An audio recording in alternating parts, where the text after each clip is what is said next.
La présentation du rapport par la Commission du plan et de l'équipement de l'Assemblée nationale indique que la commission, une fois mise en place, dispose de 60 jours pour pondre son rapport. Et cette commission est composée de 10 membres désignés par les groupes parlementaires à l'Assemblée nationale, dont 2 députés par la Commission du plan et celle des finances. Les députés ont pris ensuite la parole pour aborder quelques préoccupations. C'est le cas de la présidente de la Commission de l'éducation, l'honorable Claudine Apiavi-Prudencio. Il s'agit d'un rapport de bonne fracture rédigé par les collègues.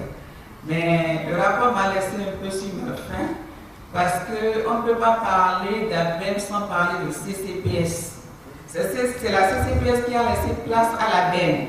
La CCPS aussi a eu à gérer des projets de plusieurs milliards. La CCPS a eu à installer des groupes électrogènes dans des villages au Bénin.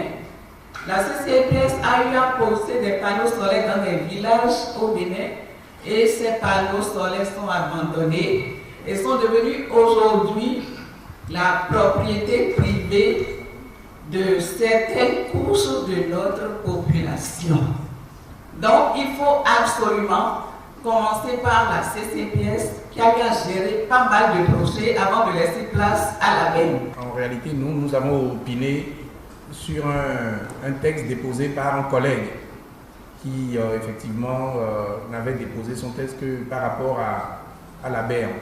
Mais est-ce qu'il est possible que nous disions d'aller, disons, dans l'historique, dans la jeunesse de l'ABEM? Je ne sais pas si cela est possible. Le président de l'Assemblée nationale, à la suite du président de la commission du plan, apportera d'autres précisions. Le rapport de la commission sur cette proposition de résolution portant création de cette commission d'information et d'enquête parlementaire ou de contrôle sur la gestion de projets par l'ABEM a été adopté à l'unanimité par les députés. L'ABEM est adopté à l'unanimité.